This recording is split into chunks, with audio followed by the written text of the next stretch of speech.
Ahora sí. Ahora sí. Ahí está, Perfecto. empezó. Arrancamos la parte 2, entonces. ¿Sí? Hablábamos de la tele.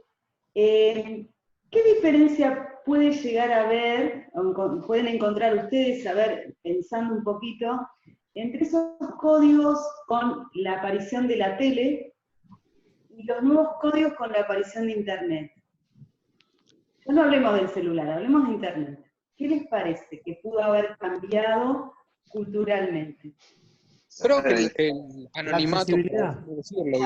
Antes, no Ustedes sé si... tienen, perdón, ustedes tienen una posibilidad de mostrar una manito, levantarla. O si no, levántenla. Listo. A ver, Fernando. No, por ahí antes el anonimato, digo, que ahora es mucho más común el hecho de que cualquier persona pueda tener sus, si se quiere, 15 minutos de fama, no sé, o a través de las redes sociales darse a conocer un laburo, profesión o lo que sea. Y creo que también es una forma de vivir, digo, los youtubers y los que instagramers o lo que sea son nuevos trabajos que se dieron a partir de la inclusión de las redes sociales. Ajá, bueno, eso puede ser nuevos formatos de trabajo. Por otro lado, a mí me parece el tema de la accesibilidad y los chicos, ¿no? Tenía la otra pantalla. El tema de la accesibilidad y los niños o los jóvenes, por ejemplo, la internet en el teléfono o en la mano, en la compu, acceden. El acceso a la información inmediata, es un caño de información. Antes la cultura, un valor cultural era el conocimiento y la información. Hoy el valor cultural es la búsqueda y el criterio. Bueno, Y así también, perdón, como medios alternativos, digamos, de información, que no son los que están en la tele. bien, tenemos más canales de información alternativos que nos van nutriendo y uno saca sus conclusiones. Vamos a... ¿Ustedes me escuchan bien o con delay? Bien. Porque yo me veo con delay, por eso. Pensemos en la siguiente situación. Ustedes van a hacer una tesis. Van a seguir la licenciatura en Historia, vamos a suponer, y van a hacer una tesis. ¿Cómo la tendrían que haber hecho antes de Internet y cómo la pueden hacer ahora? Y yo les aclaro que cuando yo la terminé, Internet recién andaba, no era tan fluida como ahora, ¿no? Así que puedo dar fe de cómo era. ¿Cómo se imaginan? Y moviéndose un poco más, yendo al campo, si se quiere. Ahora tal vez desde casa te habilitan y te podés ingresar a un archivo o podés ingresar a otro. En cambio, me imagino yo que antes de Internet tenías que ir a la Biblioteca Nacional, tenías que ir bla, bla, bla, a un montón de lugares donde tenías que estar, moverse. Exacto. El tema del tiempo, fundamentalmente. No es que hoy hay más material, hoy hay más acceso al material. La inmediatez de la información, de las noticias, de todo. Exactamente. Yo hoy puedo meterme en la Biblioteca de Alejandría, si quiero, o puedo entrar al Archivo General de la Nación. Cuando yo hice la tesis, no fue en la prehistoria, les aclaro, ¿eh? En el 2002 yo me recibí de licenciada. Fíjense, no son tantos años, pero sin embargo el cambio fue abismal. Había que ir, o sea, yo recuerdo tener algún dato sobre lo que investigaba, que me dijeron en tal biblioteca aparece un librito, viajar por ahí hasta 11, llegar a la biblioteca y lo que servía era un párrafo. Y bueno, era tiempo, era parte de la investigación, el tiempo. Y eso obstaculiza muchas veces y hace todo mucho más lento. Hoy en día tenemos esta maravilla de que llega la información, podemos meternos en hemerotecas, en archivos, en bibliotecas, ¿sí? Y eso es fantástico. Podemos ver la Tierra con fotografía satelital, por ejemplo. O sea, tenemos un caudal de acceso a la información que también produce un cambio cultural, ¿sí? Lo que yo creo que coincido con lo que dice Carlos, que que a veces veo como un déficit en esta virtualidad, es que está todo muy servido y a veces no se sabe buscar. Entonces, lo que creo que hay que ahondar es en esto, en la búsqueda de información que tenga un respaldo, por ejemplo, para una tesis, ¿no? Una información con respaldo académico, fundamentalmente. Lo más rápido siempre es Wikipedia. Wikipedia nos puede servir para un mapa, para ver una definición, ¿sí? Pero después hay que ir a páginas que tengan respaldo académico, por ejemplo. Y eso es importantísimo para los que investigan. Ustedes seguramente van a hacer un trabajo en cuarto de investigación, así que la profe ya seguramente les va a marcar alguna página. Pero fíjense el cambio cultural, ¿sí? Lo que yo tardé en hacer una tesis, por ahí hoy podría tardar la mitad de tiempo, ¿sí? Y eso es importante también. Está el buscador, bueno, para los que estén haciendo tesis, está el buscador de Google académico, y que ahí está todos los archivos a nivel académico, digamos, que lo tratan de ponerlos en un lugar. Digamos, no necesariamente hay que ir al Google, sino que es esa parte y ahí están todos los archivos académicos. Mira, eso es un buen dato, ¿sí? Claro, como el ingreso a las bibliotecas también. ¿Cómo? El ingreso a las bibliotecas, se puede ver todas las bibliotecas por dentro y los museos también. Sí, claro. Bueno, ahora con el aislamiento, muchos museos abrieron sus puertas para recorridos virtuales. Entonces uno puede ir al Louvre y meterse y ver las ondas, sin hacer filas, sin estar amuchados. Bueno, yo no fui, pero siempre dicen que es un lugar que estaba lleno de gente, por ejemplo, ¿no? Justamente para paliar un poco esta situación, muchos lugares han abierto sus puertas, ¿no es cierto? Hoy podemos ver teatro, inclusive, hay obras de teatro que también con el aislamiento social las filmaron y las están pasando por las páginas, por ejemplo, del Teatro Nacional Cervantes, que son buenísimas las obras. El otro día pasaron Hamlet con el fallecido Alfredo Alcón, yo la vi, esa obra en el San Martín, que fue maravillosa, con Furriel y otro, no me acuerdo, pero esto de poder tener un acceso cultural también, sin necesidad de tener mucho dinero, porque también a veces el acceso a la cultura implica un gasto. Ir al teatro es toda una salida, por ejemplo.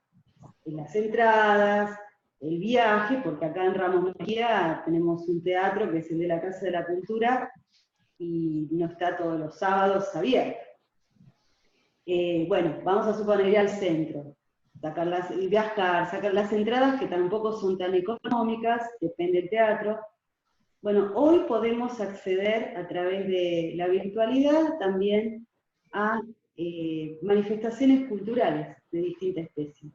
Hay que hablar de documentales, ¿no? Bueno, todo eso que ya existía. Entonces, una herramienta tecnológica nos acerca a manifestaciones culturales y también nos dan otros hábitos. ¿Sí? ¿Quién hablaba de hábitos en los textos? Tanto en Margulis como en el de Couchet aparece... ¿Bourdieu puede ser? ¿Bourdieu? Pierre Bourdieu, ¿sí? El sociólogo fallecido no hace muchos años, Pierre Bourdieu. Él habla del hábitus cultural y social, que no es ni más ni menos, pasándolo sencillito, que el hábito. Capital social habla. Perdón. Exactamente, capital social y hábito. Como la respuesta incorporada y reconocida que tenemos como sociedad ante un hecho cultural, por ejemplo.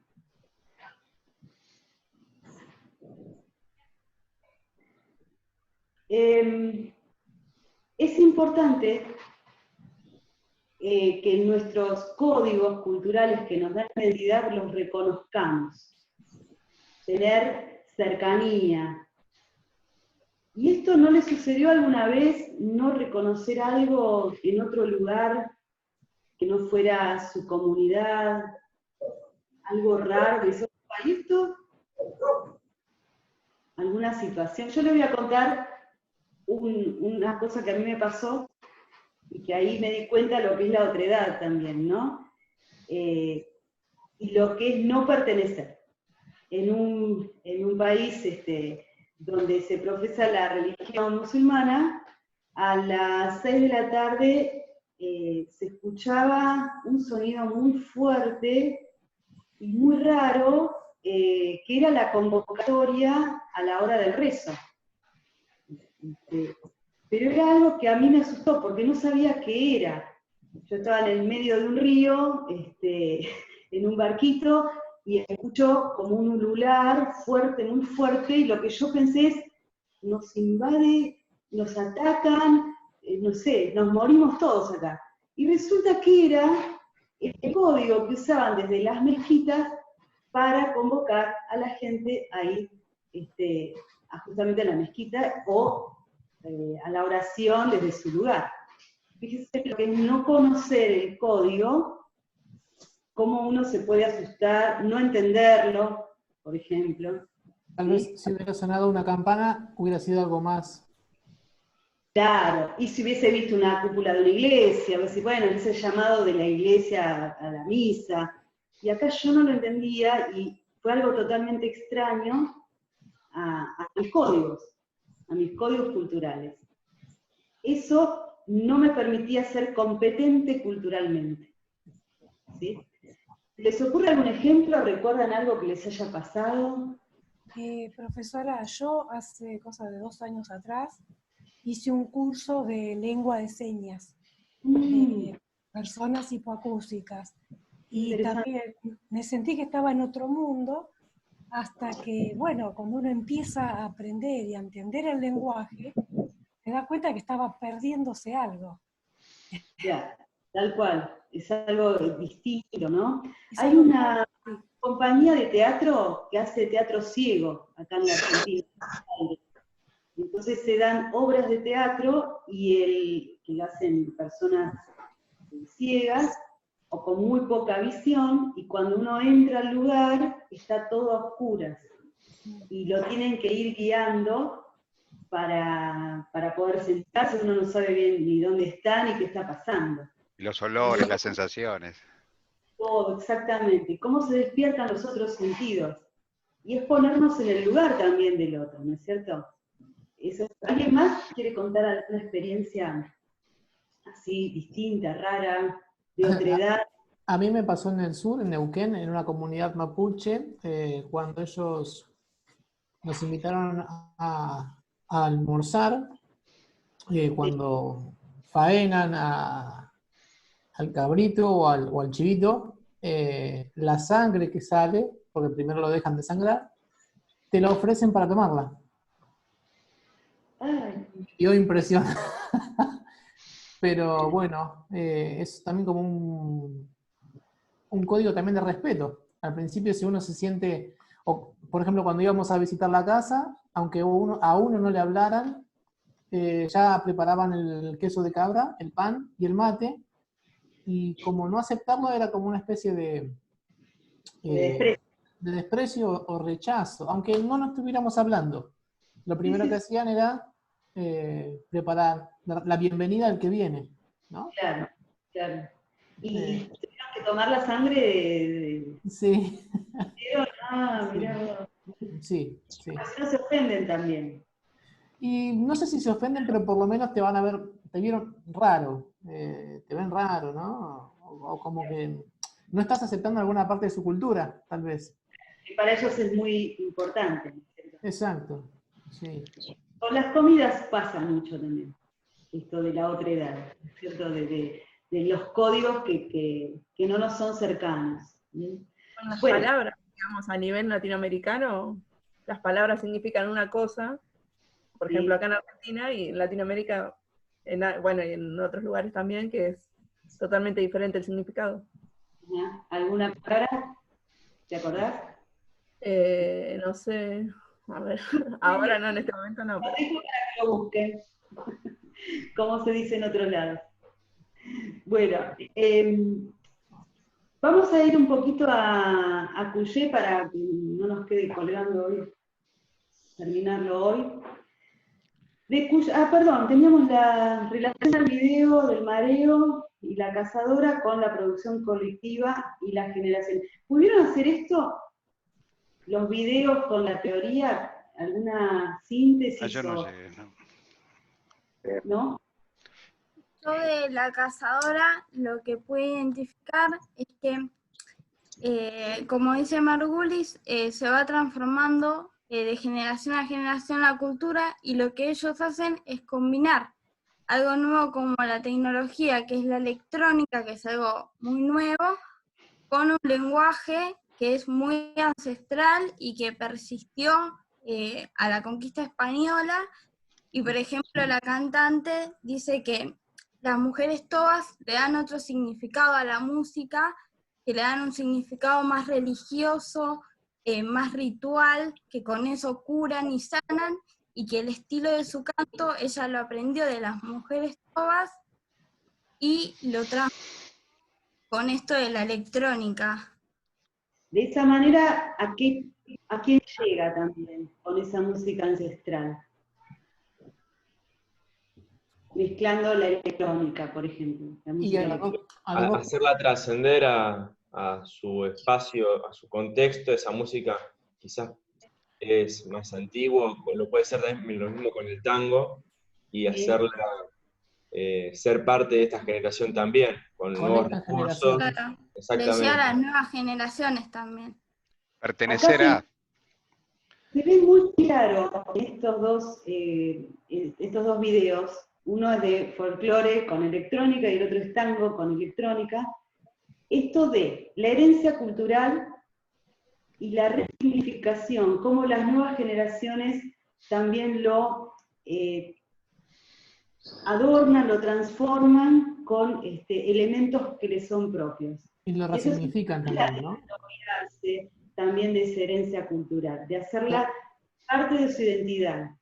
¿Sí? Los folcloristas, los folcloristas y los tangueros más clásicos no les gusta nada, pero bueno, las nuevas generaciones están abrevando e incorporando instrumentos y nuevos sonidos a esa base ancestral o histórica que nos llega a partir del tango y del folclore. ¿Te digo? No, nada, decía que y también lo resignifican. Por ejemplo, en el video de la cazadora, como decía la compañera, si bien ese canto es más religioso, actualmente tal vez se ve y se entiende como algo más de lucha.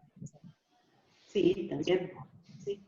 Ella tiene un tema muy lindo, Tonolec se llama el grupo, que en realidad lo escribe ella, que es sobre la madre.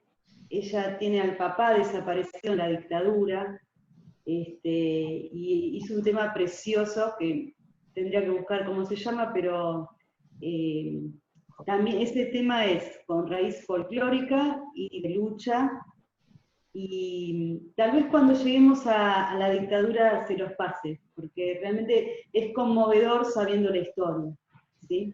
Y este es otro tema. Cuando yo les decía, sentir cercano la expresión cultural, también tiene que ver con conocer el origen, por ejemplo. Cuanto más datos yo tenga de la expresión cultural, más cercano lo voy a sentir. ¿Sí? Yo puedo escuchar no sé, un tema musical sin conocer la historia y me puede gustar, pero si por ahí conozco algún dato más de la autora, de la cantante, por ahí me suma elementos para sentirlo más cercano. ¿Se entiende esto? Es lo mismo que un autor de poesía o de teatro. Flores.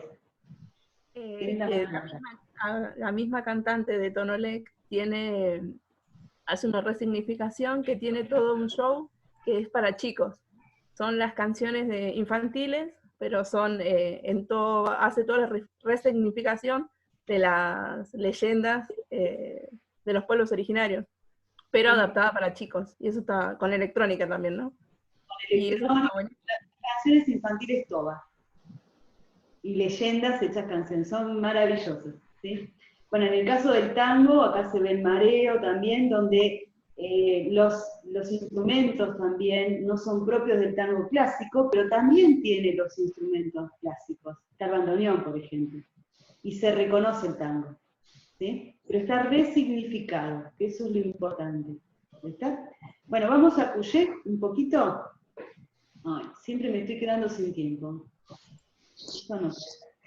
¿Qué tipo de culturas? Lo que hace Cullé es como clasificarlo por binomios. ¿Sí? Es una manera. E inclusive podríamos agregar clasificaciones. ¿Cuáles encontraron hacia grandes rasgos? ¿Qué tipo de culturas? Cultura de masas, por ejemplo. Cultura de masa, cultura de obreros. Cultura obrera. Popular. Cultura dominante y dominada. ¿Sí? La cultura burguesa. Burguesa, ahí está. ¿Sí? Esto estaba diciendo. ¿Ustedes agregarían algún tipo de cultura que no esté acá, que no hayan tocado acá? A mí se me ocurre una. Así en binomio, ¿no es cierto? En contrapunto. No se la guarde, coméntela. Ah, no quiero hacerlo pensar. Cultura contra cultura. Contracultura podría ser toda aquella que se opone a la cultura dominante, ¿sí? Pero podríamos ver, por ejemplo, la cultura del ámbito rural y del ámbito urbano. Son distintos paradigmas o distintos parámetros, ¿sí?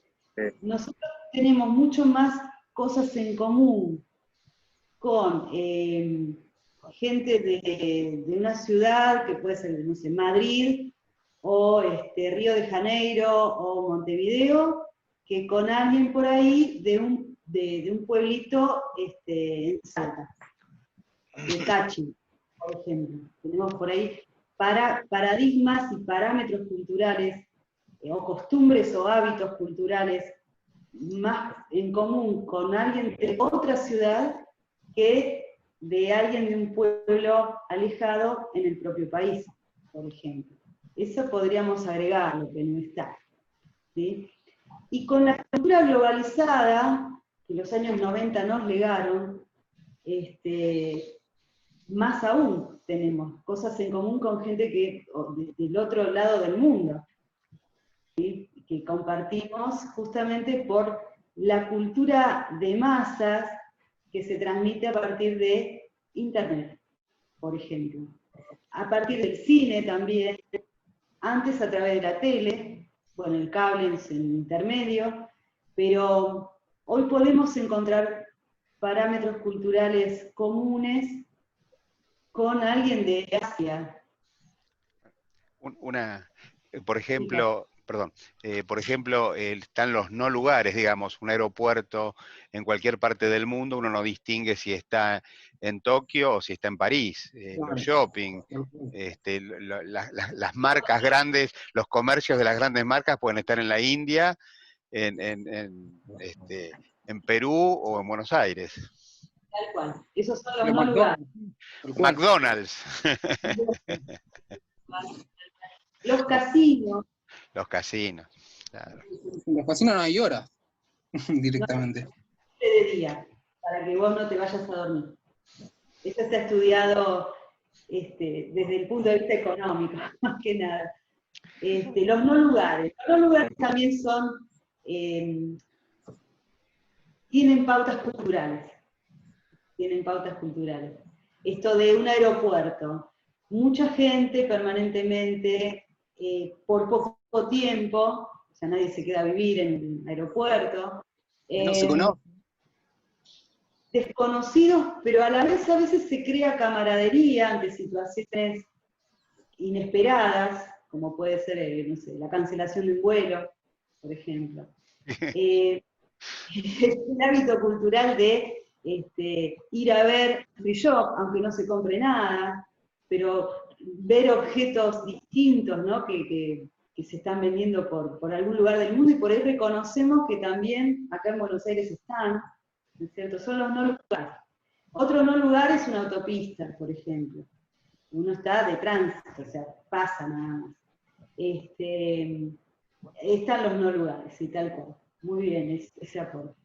¿Sí? ¿Algún otro ejemplo que se les ocurra a ustedes, fuera de lo que nos dice Couchet? Alguien hablaba de la cultura y contracultura. Si lo bajamos eso a los grupos, a sectores.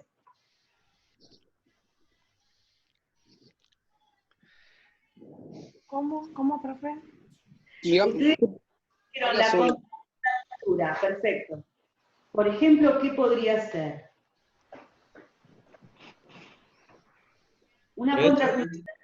En la Argentina, en la época de la dictadura, fue la cultura del rock, que intentaba abrirse las puertas de alguna manera. Una aspiración a la contracultura. Bueno, no la desmerezcas. No digo por el rock, digo que frente a la cultura, cualquier denominación que salga como opositora a una corriente, se autodenomina contracultura. No me refería al rock, que justamente es una de las cosas que mejor me parecen, ¿no? Al revés. Pero no necesariamente en contra, yo creo que también es digamos, una nueva ola, si se quiere, de algo nuevo que surge de la vanguardia, del underground, que le dicen así también.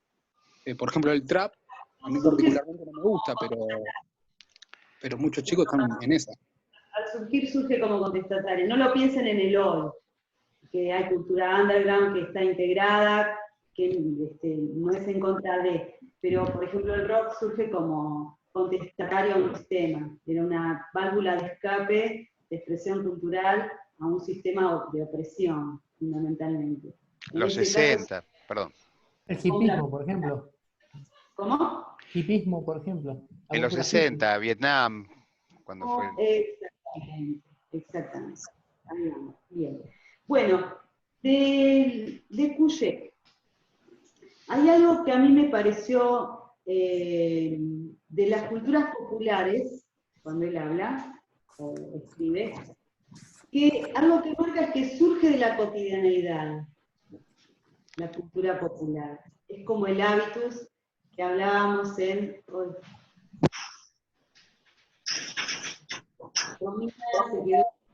bueno, después le pasamos la grabación. Es lo que hablaría Bourdieu de hábitus, es lo que va a decir Bourdieu de hábitus. Surge de lo cotidiano, la cultura popular, según Couchet. ¿A qué la contrapone?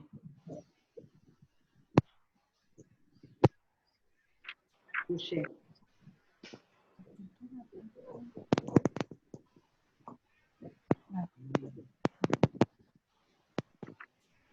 A la alta cultura, ¿sí? A la cultura no popular. ¿A la cultura burguesa, profe? ¿Puede ser? También, la burguesa es la precisa más cuando surge el capitalismo y demás, pero sí, también podría ser burguesa. Está todo como muy enlazado, estos binomios, si bien los clasifican binomios, está como muy entrelazado todo, ¿no? Para hacer una segmentación tan tajante.